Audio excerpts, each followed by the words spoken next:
You wake up at 6:47 a.m., 7 minutes before your alarm. Your body knows. It's been doing this for 4,847 days, almost 13 years at the same company. You tell yourself it's security, a good salary, benefits, stability. But as you stare at the ceiling, there's this feeling you can't quite shake. You're making more money than your parents ever dreamed of, and somehow you are more broke than ever. In the next few minutes, I'm going to show you exactly why that's not a coincidence. It's by design. This is the salary trap. Let me introduce you to Sarah. She's 34, makes $85,000 a year. On paper, she's in the top 20% of earners in her country. She should feel rich. She doesn't. Sarah gets paid every 2 weeks. That's $3,260 before taxes. After taxes, it's $2,458. Now, here's where the trap gets interesting. The system doesn't present her with a choice. It doesn't say, here's your money, decide what to do with it. Instead, it does something far more clever. It fragments her money across invisible channels before she ever sees it. Rent takes $1,200, that's nearly half of her after-tax income. Groceries and dining out, $400. Car payment, insurance, and gas, $550. Phone, internet, subscriptions, $120. Utilities, $140. By the time Sarah actually sees her paycheck's implications, she's already spent $2,410 of her $2,458. She has $48 left for an entire 2 weeks. But here's the psychological genius of it. Sarah doesn't experience it as deprivation. She has a car. She has a place to live. She's successful. This system gives you just enough comfort to stop you from asking why you're not actually building wealth. This is the salary trap's first weapon, the illusion of prosperity through fragmentation. When money comes in a lump sum and leaves in small pieces, your brain never fully grasps that you're just treading water. You have a lifestyle, not wealth. Now let's talk about what actually keeps you stuck, and this is where it gets darker. The entire system is designed to keep you dependent on that paycheck. Think about it. You're told to get a good education, so you do. Maybe you go into debt for it. Now you're hunting for a job to pay back that investment. You find one, great salary, maybe $60,000, but the moment you accept that job, something happens. Your lifestyle automatically inflates to match your income. Economists call this lifestyle inflation, but I call it the system's second trap. You get the job at $60,000 and suddenly you can afford a nicer apartment, so you get one. Your rent goes from $800 to $1,200. You can afford a nicer car, you get one. Your payment goes from $200 to $400. Now you're making $90,000, so you move to an even nicer place, $1,600 in rent, a better car, a $500 payment, maybe a vacation you wouldn't have taken before. Each increase in salary feels like freedom, but each one actually tightens the noose. Here's why. You're no longer free to leave that job because you need that salary to maintain your lifestyle. You've built a financial life that requires constant paychecks. This is what I call golden handcuffs. The cruelest part, you did this to yourself. The system didn't force you. It just presented the option and human psychology did the rest.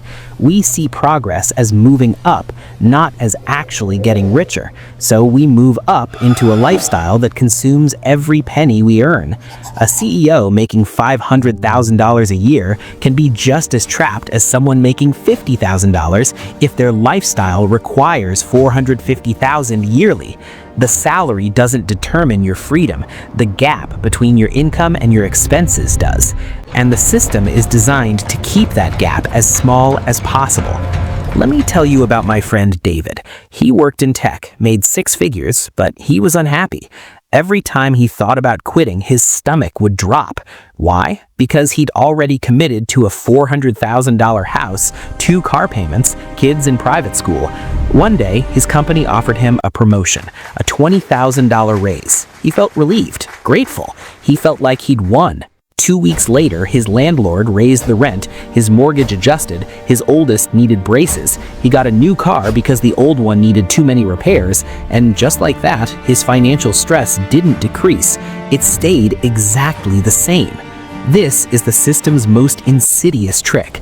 You're not building wealth with your salary increases, you're just increasing your obligations faster than your income grows. It's why the person making $30,000 a year and the person making $300,000 a year often report similar levels of financial stress. The system is engineered so that your required expenses always catch up. And when you're living paycheck to paycheck, even a substantial one, you're predictable, controllable. You need that job. You can't take risks, can't start a business, can't invest in your own ideas because all your money is already promised to someone else. Your landlord, your bank, the car company, they all benefit from your trapped state. You're a guaranteed revenue stream, but you don't actually benefit. I want you to imagine something. Imagine you quit your job tomorrow. You just left. How many months could you survive? Be honest.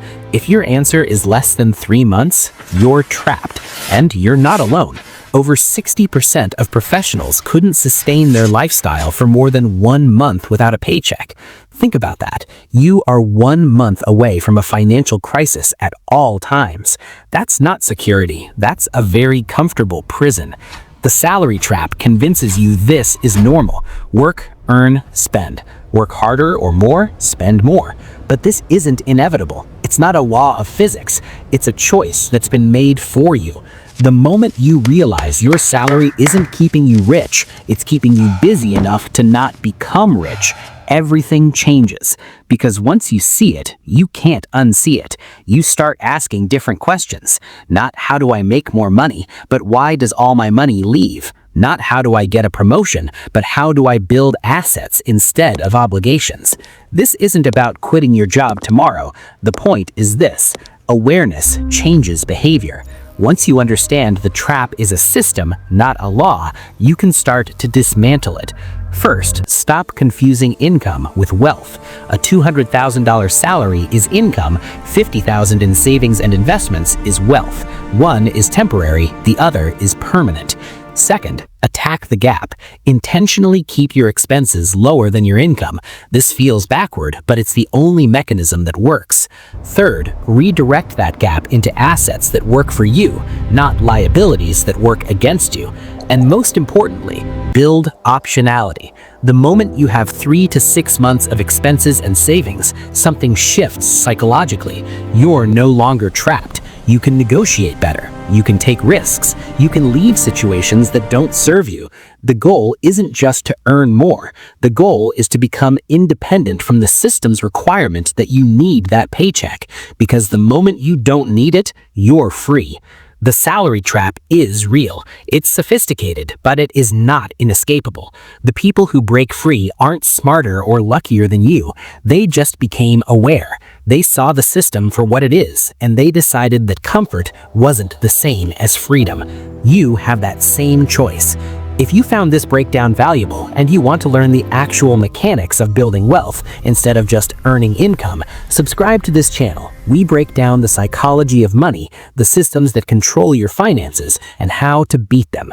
New videos every week. Each one gets you one step closer to actual financial freedom. Thanks for watching, and I'll see you in the next one.